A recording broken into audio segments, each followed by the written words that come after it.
Paris looks easy to plan for online, but a handful of things nobody tells you can quietly cost you money, time, and a very expensive lesson in ticket scams before your trip even really starts. We are covering 30 real things, from metro tickets and museum passes to pickpocket hotspots, restaurant tipping, and the local habits that instantly mark you as a tourist. Some of these will save you real money. Others will save you an entire afternoon of frustration. And a few could genuinely change how you plan the whole trip. Save this video before you land, because half of these are the kind of thing you only learn the hard way, standing in the wrong line at the Louvre. A single metro ticket costs a bit over €2, and scammers in official-looking lanyards linger near ticket machines offering to help, then switch your ticket type or demand a tip. Buy tickets only from the machine yourself or at a staffed counter, and politely wave off anyone approaching you at the machine before you have even asked for help. The Navi Go Easy card is a reusable, no-photo-required, contactless card that costs a couple of euros and lets you load rides onto it worth grabbing on day one. The old bulk discount for buying 10 tickets at once disappeared a couple of years back. So compare a Navi Go Easy card against single tickets before assuming bulk is cheaper. Keep your ticket or tap card until you exit the station. Random inspections happen, and a lost or expired ticket can mean an on-the-spot fine even if you paid to enter. The Paris Museum Pass covers over 50 museums and monuments with skip-the-line access at most of them. But it only makes financial sense if you are visiting 3 or more paid sites. You can now only visit each museum once per pass. Re-entry is not allowed, so plan your route carefully rather than assuming you can pop back in later the same day. Several major museums and attractions now require a timed advance reservation even with the pass. So book your entry slots online before you land, not the morning of.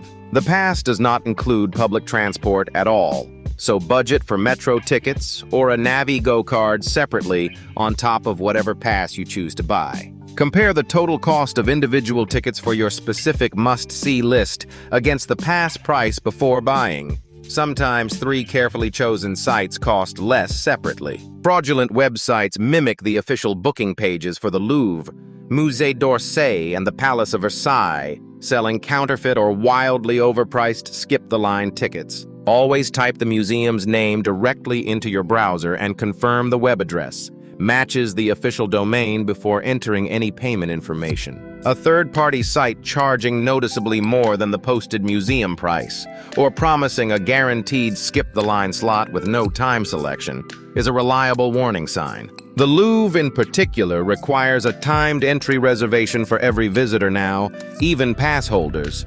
So book that specific slot directly through the museum's own portal. Screenshot or print your confirmed ticket as a backup. Spotty cell signal near some entrances has occasionally slowed down, showing a digital ticket at the security gate. Pickpocketing is genuinely common around the Eiffel Tower, the Mona Lisa inside the Louvre, Metro Line 1, and the Latin Quarter, all places packed with distracted tourists. Keep your bag zipped and worn across your body in front of you, and put your phone and wallet in an inside jacket pocket rather than a back pocket or open tote. The moment a crowded metro car's doors are about to close is a favorite window for a quick grab. So stay alert specifically in that instant, not just while standing still. Peak pickpocket hours run through the busiest midday and early evening tourist crowds, exactly when attention is split between sightseeing, photos, and navigating an unfamiliar station. Petition scams, string bracelet scams, and the classic ring-on-the-ground trick are common near major landmarks. A firm no thank you while you keep walking ends all 3. Tipping is not obligatory in France, and waiters earn a real minimum wage rather than relying on tips the way American servers do, so do not feel pressured to tip 20%. Restaurant prices legally include service already, so rounding up the bill or leaving a couple of euros for excellent service is a generous, appreciated gesture, not an obligation. 10% is considered more than generous at a sit-down restaurant, and locals often leave just spare change or nothing at all at a casual cafe counter. Taxi drivers and hotel staff do not expect a large tip either, Rounding up a fare or leaving a couple of euros for bag help is plenty in most situations. A word for waiter, garçon, sounds outdated and mildly rude today. A simple s'il vous plaît with eye contact is the polite, current way to get a server's attention. Walking into a shop, cafe, or even asking a stranger for directions without saying bonjour first is considered genuinely rude in Paris, more than almost anywhere else in Europe. A simple bonjour followed by your request, even in English, gets a noticeably warmer response than launching straight into a question without any greeting at all. The same rule applies leaving a shop. A quick au revoir or merci as you exit is a small habit that locals genuinely notice and appreciate from visitors. Switching to bonsoir instead of bonjour after around 6 in the evening is a small detail locals notice. Though bonjour said with a smile is forgiven any time of day. Even a badly pronounced attempt at French for hello please and thank you is genuinely appreciated. Effort matters far more here than getting the accent exactly right. Eiffel Tower tickets, especially Summit Access, release in batches online weeks ahead and sell out fast during peak season, so book the moment your travel dates are locked in. Stairs access to the second floor is cheaper and often has more same-day availability than the elevator, a good backup if Summit tickets are already gone. Arrive at your exact booked time slot. Security lines still form even with a reservation, and arriving too early or late can mean a genuinely long wait regardless. The best photo of this tower itself is usually from Trocadero across the river, not from directly underneath, worth the short walk for the classic shot. The tower sparkles for a few minutes every hour after sunset. A free light show visible from almost anywhere nearby, worth timing an evening stroll around it. Many traditional cafes charge 3 different prices for the same coffee, cheapest standing at the bar, more seated inside, and most seated on the terrace outside. This is normal, published pricing, not a scam, but it explains why a quick espresso at the counter costs noticeably less than the same drink at an outdoor table. Sitting at a Paris cafe table comes with no pressure to order more or leave quickly. Lingering for an hour over one coffee is completely normal and expected here. Menus are required to post prices for standing, seated inside, and seated outside separately. Worth a glance before choosing where to sit if budget matters to you. Refills on coffee are not a thing. The way they are in some countries, ordering a second espresso means a second charge, worth knowing before you settle in for hours. Many family-run restaurants, boutiques, and small businesses close for 2 to 4 weeks in August, while owners take their own summer holiday. A genuine surprise for first-timers. Major museums and tourist attractions stay open year-round. But a specific neighborhood bistro or boutique you researched might simply be shut with a paper sign in the window. Check a restaurant's official website or social media for August closure dates before building your itinerary around one specific spot during peak summer travel season. Chain stores, larger restaurants, and anything near major tourist sites generally stay open through August. It is mainly the small independent shops that shut down. Locals often flee the city in August too, meaning central tourist areas actually feel a bit less crowded. A small upside if you are visiting during that specific window. The RER is a separate regional rail network that extends beyond the city into the suburbs, including out to the airport and Versailles, unlike the metro which stays within Paris proper. RER fares depend on which zones you travel through. A single flat metro ticket does not cover a trip out to the airport or Versailles. You need a zone-specific ticket instead. Both networks share some central stations, but double-check you are boarding the correct one. An RER train can look similar to a metro train on the platform. The RER B line connects directly to Charles de Gaulle Airport, a genuinely useful and cheap alternative to a taxi if you are comfortable navigating with luggage. Occasional strikes affect RER and metro service more than people expect. Checking the RATP app the morning of travel avoids a surprise delay on a tight schedule. Most traditional restaurants serve lunch only between roughly noon and 2:30, then close the kitchen until dinner service starts around 7:30 or 8. Showing up at 4 in the afternoon expecting a full meal often means an empty restaurant with a skeleton menu built for tourists on an off schedule, not a real service. Cafes and boulangeries stay open through the afternoon for a coffee, pastry, or light sandwich if you get hungry between the traditional lunch and dinner windows. Reservations matter more on weekend evenings at popular bistros. Book a table a day or two ahead if there is one specific restaurant you do not want to miss. Kitchens generally stop taking orders by 10 or 10:30, even at a lively bistro. Arriving too late can mean drinks only, even though the restaurant looks open. Popular boulangeries can sell out of their best baguettes and pastries by early afternoon, especially on weekends, so a morning visit gets you the freshest selection. Look for a boulangerie with a line of locals rather than tourists. That is usually the more reliable sign of genuinely good, fresh bread rather than a tourist-trapped storefront. Most boulangeries close one day a week, often Sunday afternoon or Monday. Check the posted hours on the door before planning a specific bakery around your schedule. Asking for a baguette pas trop cuite, not too well done, or bien cuite, well done, is a small local touch that gets you exactly the crust you prefer. Look for a Boulangerie de Paris or Meilleur Boulanger label in the window, an official recognition given to genuinely top-tier neighborhood bakeries each year. The Louvre holds roughly 35,000 works across a genuinely massive building. Trying to see everything in one visit usually means seeing none of it well. Pick 2 or 3 specific wings or eras you actually care about ahead of time, and use the museum map to walk a direct route rather than wandering aimlessly. Enter through the Porte de Lyon or the Carrousel du Louvre underground entrance instead of the main pyramid. Both routes often have noticeably shorter lines. Wednesday and Friday evenings, the Louvre stays open later with thinner crowds.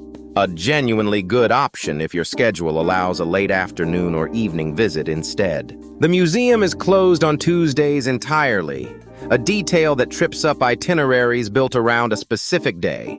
Double-check the calendar before locking in your schedule. The Palace of Versailles sits about 40 minutes outside Paris by RERC, and between the palace, the gardens, and the Trianon estates, it genuinely fills a full day. Book your entry time online ahead, and consider a combined ticket covering the palace, the gardens, and the Trianon domain if you plan to see all 3 areas. The gardens themselves are free to enter most days, though a fee applies on musical fountain show days.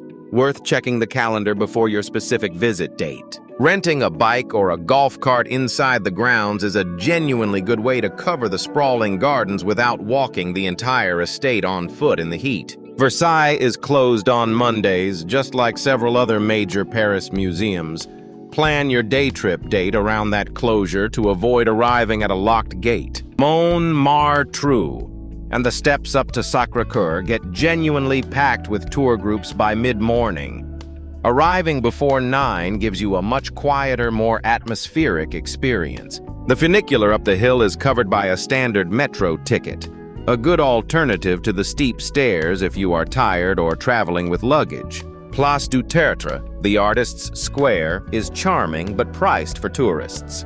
Expect to pay a premium for a portrait or painting compared to shops just a few streets away. The quieter streets just west of the main tourist path, like Rue Le Pic, offer the same charm with real neighborhood bakeries and cafes at local prices. Sacré-Cœur's dome offers a genuinely underrated panoramic view for a small fee. Far fewer visitors climb it compared to the crowds gathered on the front steps below. A standard hour-long Seine river cruise costs noticeably less than most people expect, and it is one of the best low-effort ways to see major landmarks from the water. Book an evening cruise specifically to see the Eiffel Tower's hourly light show sparkle from the water, a genuinely memorable way to end a day of sightseeing. Bateau Mouche and Vedettes de Paris are the 2 major operators.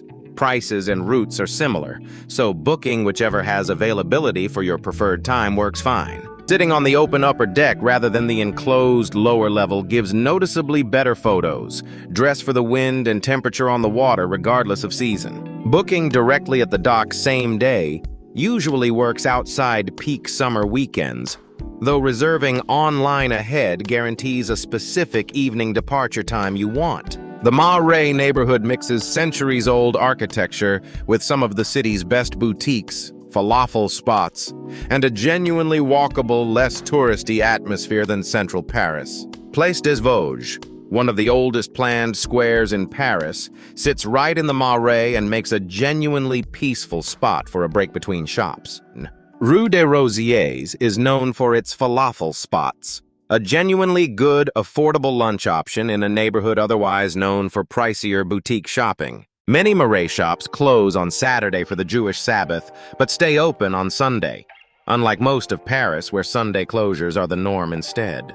The neighborhood's vintage clothing stores and small independent galleries are genuinely worth browsing even without buying, a good rainy afternoon alternative to a crowded museum. Freestanding green Sanisette public toilets are scattered throughout the city and are free to use, though lines can form near major tourist attractions during peak hours. Department stores like Galeries Lafayette, museum lobbies, and any cafe where you buy something almost always have a reliable restroom you can use without much fuss. Some cafes reserve restrooms for paying customers only.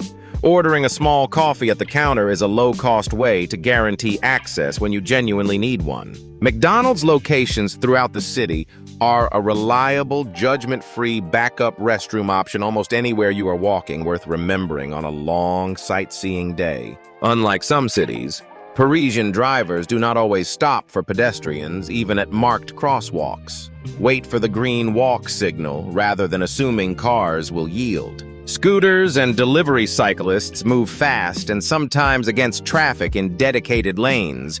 Look both directions even when crossing with a green signal in your favor. Roundabouts like the one circling the Arc de Triomphe have no marked crosswalks at all.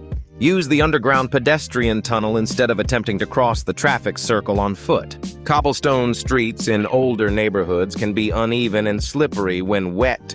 Comfortable, sturdy shoes matter more in Paris than in most flat modern cities. Many older Parisian apartments and even some hotels lack central air conditioning. Worth checking reviews specifically for it if you are visiting during a hot summer stretch. Summer heat waves have become more common and more intense in recent years. A portable fan or a hotel room with confirmed air conditioning genuinely matters in July and August. Public fountains and misting stations appear in some parks during heat waves, a free way to cool off if your accommodation lacks reliable air conditioning. Museums and department stores are reliably air-conditioned.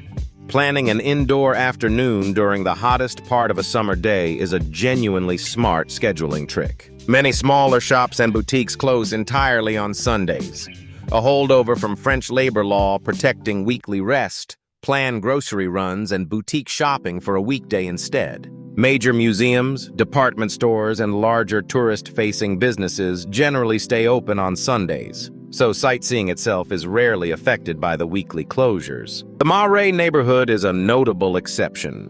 Many shops there open Sunday and close Saturday instead.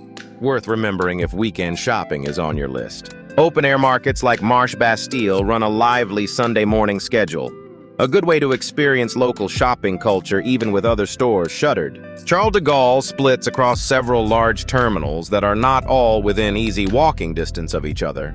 Double-check your terminal before booking ground transport. A free shuttle train, the CDGVL, connects the terminals, but it can take 15 to 20 minutes. Budget extra time if your terminal differs from where you arrive. The RER train connects the airport directly to central Paris and is usually cheaper and faster than a taxi during normal daytime traffic, worth considering with light luggage. Airport taxi ranks charge a flat rate to central Paris regardless of traffic.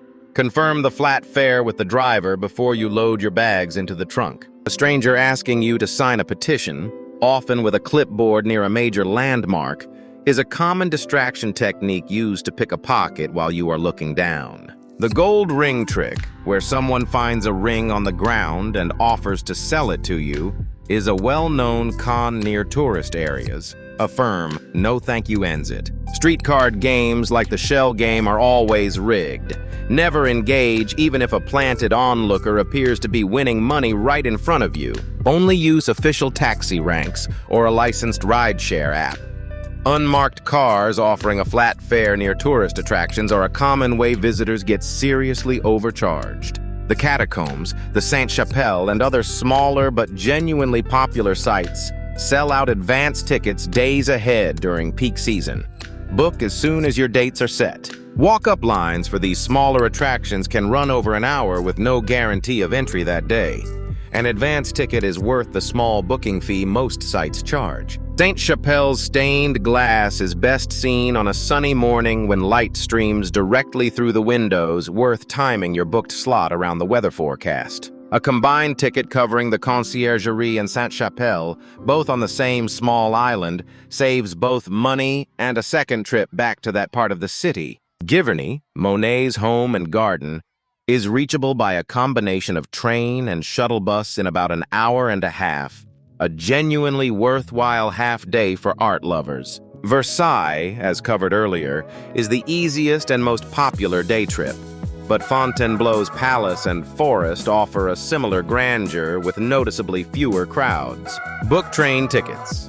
A few days ahead during peak season, same-day regional train tickets are usually available but can sell out on the most popular summer weekends. Both destinations work well as a full day out, but starting on an early train gives you the most time on site before the return schedule thins out in the evening. Credit and debit cards are widely accepted throughout Paris, including at most cafes, taxis, and small shops, more so than many first-time visitors expect from Europe.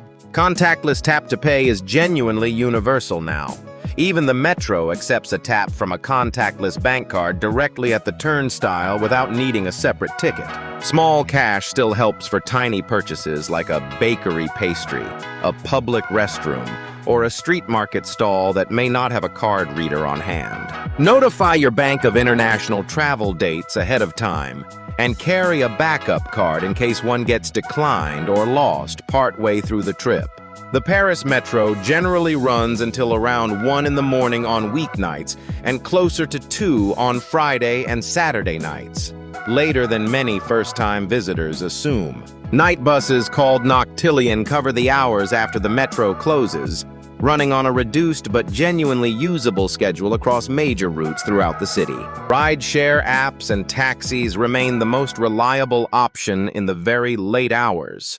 Surge pricing is generally milder in Paris than in some other major cities. Walking alone very late at night in unfamiliar neighborhoods is not recommended. Stick to well-lit main streets or take a short rideshare instead of a long solo walk. Smoking indoors has been banned in France for years, but outdoor cafe terraces remain a common place to encounter smoke, a detail that surprises visitors from smoke-free countries. If smoke bothers you, ask to sit further from the terrace edge or request an indoor table instead. Staff are generally accommodating to that kind of request. Vaping follows similar outdoor norms to smoking, common on terraces and in parks, though both are still restricted in enclosed public spaces and public transport. Cigarette prices are notably high due to taxation, a small cultural detail that has slowly reduced smoking rates in France, even as terrace culture keeps it visible. Parisians generally dress a notch more polished than casual American tourist wear. Athletic shorts, flip-flops, and graphic t-shirts stand out more here than in most cities. You do not need to overhaul your wardrobe, but neutral colors, real shoes instead of flip-flops, and a light layer go a long way toward blending in comfortably. Some upscale restaurants and rooftop bars enforce a smart, casual dress code. Worth checking a venue's website ahead if you have a specific nice dinner planned. Comfortable walking shoes matter more than fashion, though. Paris's cobblestones and long museum days add up fast, function should still win over pure style. Paris weather swings more than people expect. Mild, damp winters, warm but rarely brutal summers, and unpredictable spring and fall days that can shift within hours. Pack a light layer even for a summer trip. Evenings along the Seine can cool down noticeably after a warm, sunny afternoon spent walking the city. A compact umbrella or packable rain shell earns its space in your bag. Any season, Paris sees light rain regularly, even outside the official rainy months. Check the week's forecast the morning you land, rather than trusting whatever you packed for months ago. Paris weather can shift faster than a distant forecast predicts. That is 30 things I wish I knew before my first trip to Paris. Small details that add up to a much smoother trip in 2026. Which one of these surprised you the most? The ticket scams, the museum pass rules, or the tipping culture? Let us know in the comments below. If this guide helped you plan your trip, please like and subscribe for more honest, detailed travel guides from our small channel. Aloha from Kahana Designs, and until next time, safe travels and sweet dreams.